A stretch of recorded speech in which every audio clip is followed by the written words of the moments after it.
Ángel Negro, Virginia Cleo Andrews, Saga Castiel 2. Segunda parte.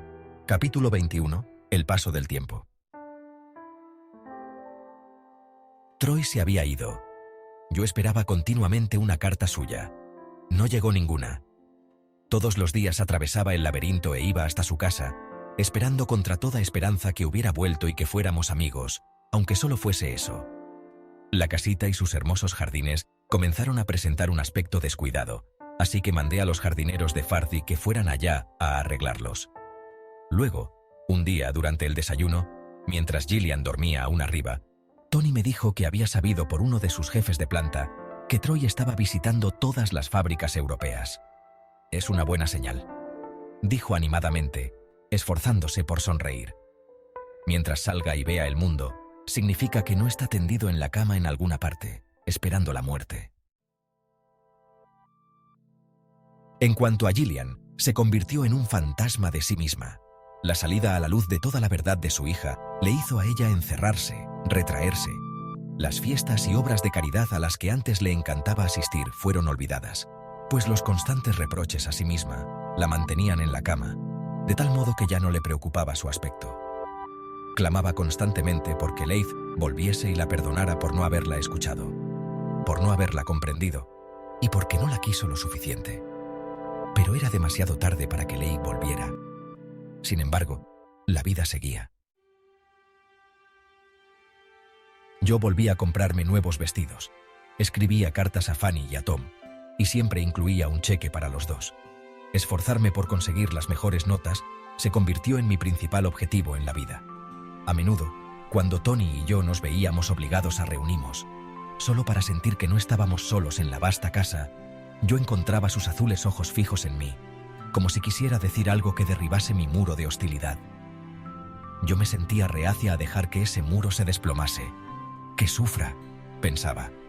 De no haber sido por él, mi madre no se habría marchado. No habría terminado en una choza de las montañas, donde la pobreza la mató. Y luego, contrariamente, recordaba los gratos días en los Willys, cuando los 5 niños Castile y Logan Stonewall habíamos encontrado gran felicidad en el simple hecho de estar juntos. Un frío día de noviembre en que el cielo amenazaba con otra nevada, llegó una carta de Fanny. Querida Heaven, tu egoísmo me ha obligado a casarme con mi viejo rico. Ya no necesito tu piojoso dinero. Mallory tiene una casa enorme, tan bonita como las que salen en las revistas, y es un tiñoso chiflado al que le gustaría verme muerta. No es que me importe. El viejo carapez está para estirar la pata cualquier día de estos, así que me trae sin cuidado que yo le caiga bien o no. Mallory está intentando enseñarme a portarme y a hablar como una señora. Yo no perdería el tiempo con una estupidez así si no esperase volver a tropezarme con Logan Stonewall. Y, si supiera hablar y portarme como es debido, quizás esta vez me quisiera como siempre he deseado que lo hiciese. Y en cuanto sea mío, ya puedes despedirte de él para siempre. Tu hermana que te quiere, Fanny. La carta de Fanny me conturbó. Nunca hubiera imaginado que ella, que había sido notoriamente liberal en sus relaciones con el sexo opuesto, y que había tratado a los hombres más o menos como máquinas cuyos botones ella supiera perfectamente pulsar, se hubiese enamorado de aquella manera de Logan, precisamente el que más la había despreciado. Si Fanny escribió una sola carta, Tom escribió muchas.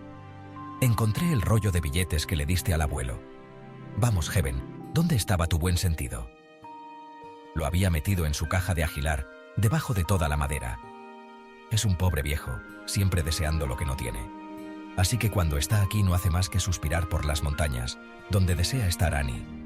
Y luego, cuando lleva cosa de 2 semanas en las montañas, entonces quiere venir con sus pequeños. Yo creo que se siente solo allí, únicamente con esa vieja que va por la mañana y le prepara comida para todo el día. Dios mío, Heavenly, ¿qué se puede hacer con alguien así? Sin Troy, Farthing se convirtió solo en un lugar en que pasar los fines de semana. Hablaba con Tony lo menos posible, y a veces me daba pena verlo vagar solo por los largos y desiertos pasillos de una casa inmensa que ya no resonaba con las risas y la alegría de numerosos invitados.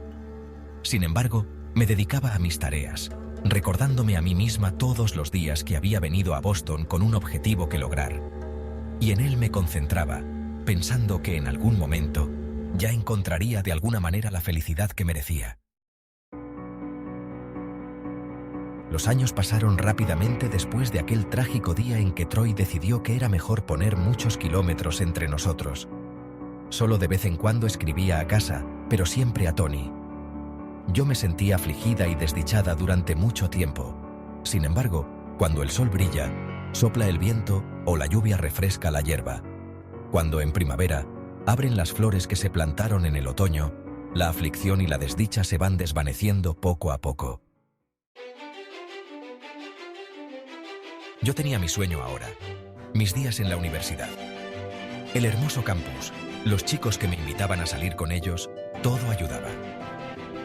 Llevé a casa, para presentárselo a Tony, a un muchacho muy formal y sencillo, pero de aspecto atractivo. Sí, el hijo de un senador era perfecto, aunque yo lo encontrase más que un poco aburrido. 1 o 2 veces vi a Logan cerca de la universidad. Sonreía y decía unas cuantas palabras. Yo sonreía también, y le preguntaba si había tenido noticias de Tom. Pero Logan nunca me pedía que saliera con él. Sintiendo compasión por Gillian, me impuse la obligación de visitarla con toda la frecuencia que me permitían mis actividades. Empecé a llamarla abuela. Ella no parecía darse cuenta. Eso era ya suficiente para indicarme que en su interior se había producido algún drástico cambio. Yo le cepillaba el pelo, la peinaba y le hacía muchos pequeños servicios en los que tampoco reparaba. Y siempre sentada en un rincón alejado, con la mayor discreción posible, se hallaba la enfermera que había sido contratada para velar porque Gillian no se causase ningún daño. Durante cada uno de mis descansos de verano, Tony planeaba algo especial para que lo hiciésemos juntos. Londres, París y Roma, finalmente tuve mi oportunidad de verlas.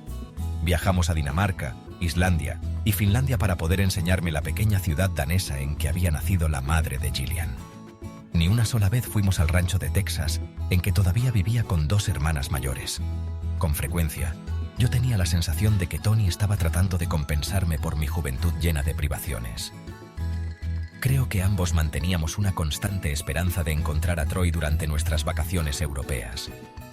Pensé muchas veces en visitar al abuelo, que había hecho varios desplazamientos entre Georgia y los Willys, pero existía siempre la amenaza de que papá se hallara con él, y yo no estaba preparada para ese encuentro. Cuando pensaba en Stacy, me acordaba de aquel precioso niño llamado Drake, y le mandaba toda clase de maravillosos regalos. Su madre siempre me escribía a los pocos días para darme las gracias por acordarme del pequeño, que se consideraba muy afortunado por recibir regalos durante todo el año y no tener que esperar a Navidad. Tú podrías serme de gran ayuda en Juguetes Tatterton, me decía Tony una y otra vez. Es decir, si no has perdido tu ambición de convertirte en otra señorita Marianne Dill. Me miró fijamente. Sería maravilloso para mí que te cambiaras legalmente el apellido por el de Tatterton. Es extraño cómo me tomé eso. Nunca me había sentido orgullosa de ser una Castile. Sin embargo, era como una Castile como quería yo volver a Winnerow en posesión de un título universitario, para demostrar que los de nuestra familia no eran tan ignorantes y estúpidos que tuviesen que acabar siempre en la cárcel. Mientras reflexionaba en la proposición de Tony, comprendí que no sabía qué quería para mí misma. Estaba cambiando de muchas sutiles maneras. Tony se esforzaba por compensar el daño que me había causado en el pasado, en hacer por mí todas las cosas que yo soñaba que haría papá. Me situaba en el centro de su vida, me otorgaba toda la atención, amor y encanto que yo solía pensar que mi padre me debía. Durante un crucero por el Caribe, relajé mi tensión lo suficiente para sonreír y flirtear con varios atractivos jóvenes, y por unos momentos no me preocupé de Troy. Le sucediera lo que le sucediese, no era culpa mía, no lo era en absoluto. Sin embargo, siempre estaba en mis sueños. Lo veía en algún lugar, necesitándome, amándome todavía. Por la mañana, al despertar, me corrían las lágrimas por la cara. Cuando dejaba a un lado mis preocupaciones por Troy, mostraba cierta aceptación de la vida y comprendía que se podía hacer mucho por controlarla. Un día maravilloso, Tony me obsequió con algo totalmente inesperado y admirable. Fue el 4 de julio. Me quedaba un año de universidad. Vamos a celebrar una fantástica fiesta junto a la piscina, con huéspedes de fin de semana, que estoy seguro que te encantarán. La sonrisa de Tony era muy amplia. Gillian parece encontrarse un poco mejor y estará allí. Hallarás a unos invitados especiales. ¿Quiénes son? Te gustarán, me aseguró con su misteriosa sonrisa. Se instalaron banderitas, todos los adornos rojos, blancos y azules para fiestas. Fueron colgados farolillos japoneses de árbol a árbol, de farola a farola. Contrataron sirvientes adicionales como camareros. Tony, que no soportaba la música rock, trajo a varios músicos hawaianos para que tocaran en un segundo término. Junto a la piscina, había ya 20 invitados o más cuando yo bajé de mi habitación vestida con un traje de baño azul brillante que me hacía sentirme un poco azorada porque era muy corto. Sobre él, llevaba una chaquetilla blanca. Algunos invitados estaban ya en la piscina, otros tomaban el sol y todos estaban riendo, charlando, divirtiéndose. Algunos bañistas se habían atrevido incluso a desafiar las encrespadas olas del océano. Me dirigí primero a Gillian para darle un beso en la mejilla, y ella me sonrió con aire desorientado. ¿Qué estamos celebrando, Hebe?, preguntó, mirando a unos viejos amigos como si fuesen unos desconocidos. En otra parte de la espaciosa terraza que había junto al agua, divisé a Tony que se encontraba de pie, hablando con una mujer bajita y más bien gorda y con su marido, más gordo aún. Me resultaban más que familiares, y el corazón me empezó a latir con gran celeridad. ¡Oh, no, no! No podía haber logrado esa clase de reconciliación sin advertirme de antemano. Sin embargo, lo había hecho. Allí, en Farthingale Manor, donde podía alargar la mano y tocarlos si quería, estaban Rita y Lester Rawlings, de Chevy Chase. Y si ellos se encontraban aquí, tenían que hallarse también Keith y nuestra Jane. Sentí una gran emoción. Paseé ansiosamente la mirada en derredor, buscando a los dos Castile más jóvenes. No tardé en divisarlos. Se mantenían separados de los otros niños, y luego, mientras yo los observaba, fascinada, nuestra Jane se quitó el albornoz, se sacudió las sandalias de goma y echó a correr hacia la piscina, seguida de cerca por Keith. Sabían nadar muy bien, y bucear, y hacer amigos fácilmente. «Heaven», llamó Tony desde el otro lado de la terraza. «Ven, tenemos unos invitados especiales que creo que ya conoces». Me acerqué cautelosamente a Lester Rawlings y a su esposa Rita mientras fulguraban en mi mente visiones de aquel horrible día de Navidad en los Willys. Recuerdos de la terrible noche que pasé después de que se hubieran ido nuestra Jane y Keith, poniendo lágrimas en mis ojos. Y tenía recuerdos y culpas más recientes que me hacían sentirme nerviosa, pues yo había incumplido mi promesa aquella vez en Chevy Chase, cuando di mi palabra de no hablar con los pequeños ni dejar que me viesen. Y estaba luego la forma en que mis dos hermanos menores me habían rechazado. Aquel dolor sordo continuaba presente. Rita Rawlings abrió los brazos y me atrajo maternalmente hacia sí. «Oh, querida, siento mucho cómo resultaron las cosas la última vez que nos encontramos.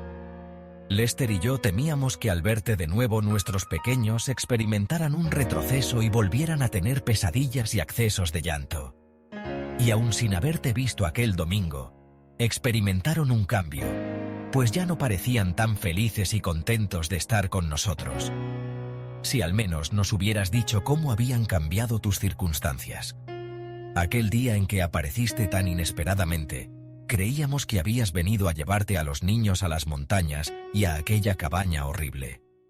Pero el señor Tatterton nos ha explicado la situación». Hizo una pausa para entrelazar sus gordezuelos dedos, llenos de sortijas, y tomar aliento.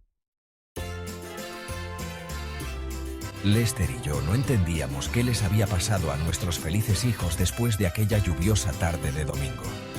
Cambiaron como por arte de magia. Aquella misma noche volvieron las pesadillas. Despertaban gritando: «¡Vuelve, Jeff Lee, vuelve! ¡No queríamos hacerlo, no!». Pasaron muchas semanas antes de que nos contaran lo que había sucedido, que habían negado conocerte y que te habían ordenado que te marcharas o llamarían a la policía. Querida Heaven, fue cruel por parte de ellos, pero les aterrorizaba tener que volver al dolor, la pobreza y el hambre que también recordaban. Todo el mundo a mi alrededor se estaba divirtiendo, entrando y saliendo de la piscina. Los criados llevaban de un lado a otro bandejas con alimentos y bebidas. De pronto, me encontré sosteniendo la mirada de la adolescente más hermosa que jamás había visto. Nuestra Jane se hallaba a unos 3 metros. Sus pupilas color turquesa se hallaban fijas en mí con expresión suplicante. Tenía 13 años, y sus pequeños, duros e incipientes senos comenzaban a presionar en la tela del vestido. Sus cabellos rojo-dorados flameaban sobre un rostro menudo y ovalado, mientras sus sombreados ojos me suplicaban perdón. Junto a ella estaba Keith, 1 año mayor. Había crecido varios centímetros más que ella, y sus ambarinos cabellos eran espesos y abundantes. También me estaba mirando, tembloroso. Evidentemente tenían miedo, no de la misma manera que cuando yo los había abordado en su propia casa. Ahora parecían temer que yo les odiase por haberme negado. No sabía qué decir. Simplemente extendí los brazos y sonreí. Sentí que el corazón me palpitaba violentamente. Luego los vi vacilar, mirarse uno a otro, antes de echar a correr para arrojarse en mis brazos. «¡Oh, Jeff Lee!», exclamó nuestra Jane. «Por favor, no nos odies por lo que hicimos, sentimos haberte echado. Lo sentimos en el momento mismo en que vimos tu cara tan llena de tristeza y decepción». Apretó la cara contra mi pecho y se echó a llorar. No era a ti a quien no queríamos. Era volver a la cabaña, al hambre y al frío. Creíamos que querías llevarnos de nuevo a todo aquello. Y ya no tendríamos a papá y a mamá, que nos quieren tanto. «Comprendo», dije, besándola una y otra vez antes de volverme para abrazar a Keith. Entonces, empecé a llorar. Por fin tenía de nuevo entre mis brazos a mis 2 pequeños, y estaban mirándome con amor y admiración como antes. Las voces de Rita y Lester Rawlings me llegaban desde donde se hallaban sentados bajo una de nuestras sombrillas a rayas verdes y blancas.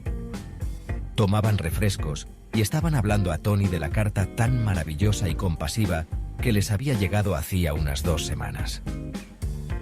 Era de su hermano Troy, Mr. Tatterton. Quería restablecer algunos puentes. Cuando terminamos de leerla, estábamos los 2 llorando. No nos decía que hubiéramos hecho algo terrible, sino que nos daba las gracias por dispensar tan excelentes cuidados a los hermanos menores de Heaven, pues ella los quería mucho. Y teníamos que ponernos en contacto con usted. Teníamos que hacerlo, pues no estaba bien que intentáramos separarlos de ella. Ahora nos damos cuenta. «Llámenme Tony», pidió él con tono afable, «ya que ahora somos casi familia». La carta de su hermano dejaba perfectamente claras cuáles eran las circunstancias de Heaven. Troy había hecho esto por mí. Troy continuaba pensando en mí y esforzándose cuanto podía para darme felicidad. Yo tenía que tener su carta. Necesitaba poseer aunque solo fuese una fotocopia. Desde luego, asintió Rita Rawlings. Está tan maravillosamente escrita que iba a guardarla. Pero querida, tú puedes tener el original y yo me quedaré con la fotocopia. En los 10 días que los Rawlings permanecieron con nosotros aquel verano, Jane, que ya no quería ser llamada nuestra Jane, Keith y yo volvimos a encontrarnos. Ellos hacían preguntas sobre Tom y Fanny y sobre papá. No parecían tener el mismo resentimiento contra él como experimentaba yo. Y papá y mamá han dicho que podremos visitarte 1 o 2 veces al año. Oh, Heavenly, será maravilloso. Quizás algún día podamos incluso volver a ver a Tom, Fanny, papá y el abuelo. Pero no queremos separarnos nunca de mamá y papá. Todo eso se arregló con facilidad. Farthingale Manor les impresionó, lo mismo que Tony. Y si Gillian les hizo concebir extraños pensamientos, eran demasiado corteses para manifestarlos. Nos mantendremos en contacto, prometió Rita Rawlings, mientras Lester estrechaba la mano de Tony como si fueran amigos íntimos. Navidad sería una buena época para reunirnos, pues queremos que nuestros hijos disfruten del placer de una gran familia. Sí, estaba bien que mi hermano y mi hermana me conocieran ahora. Yo ya no vivía en una choza perdida en la ladera de una montaña. Había dejado de ser un hambriento y andrajoso objeto de su compasión. Aunque no mencionaron a Tom, ni a Fanny, ni a papá, ni al abuelo, como habían hecho Jane y Keith. Cuando Rita Rawlings cumplió su palabra y me envió la carta que había escrito Troy, intercediendo en mi favor de forma tan vehemente y apasionada, se me llenaron los ojos de lágrimas. Él me amaba. Me amaba todavía. Seguía pensando en mí. Oh, Troy, ven a casa. Por lo menos vive en alguna parte cercana y deja que yo te vea de vez en cuando. Eso será suficiente. De cuando en cuando, yo salía con algún muchacho que recibía el visto bueno de Tony. Jamás encontré a nadie tan extraordinario como Troy, ni tan leal y entregado como Logan. Debía dar por supuesto que se habría enamorado de alguna otra. Como yo tendría que hallar mi pareja, algún día. Cuando me detenía a pensar en Logan, sabía que deseaba verle otra vez, y que, si llegara ese momento, tendría yo que dar los primeros pasos para reanudar nuestra relación. Tom me escribía con frecuencia, diciéndome que el dinero que le enviaba había terminado por vencer su resistencia, y estaba asistiendo a clases universitarias y ayudando todavía a papá durante parte del día. Estamos logrando nuestros objetivos, Heavenly. Pese a todo, lo vamos a conseguir.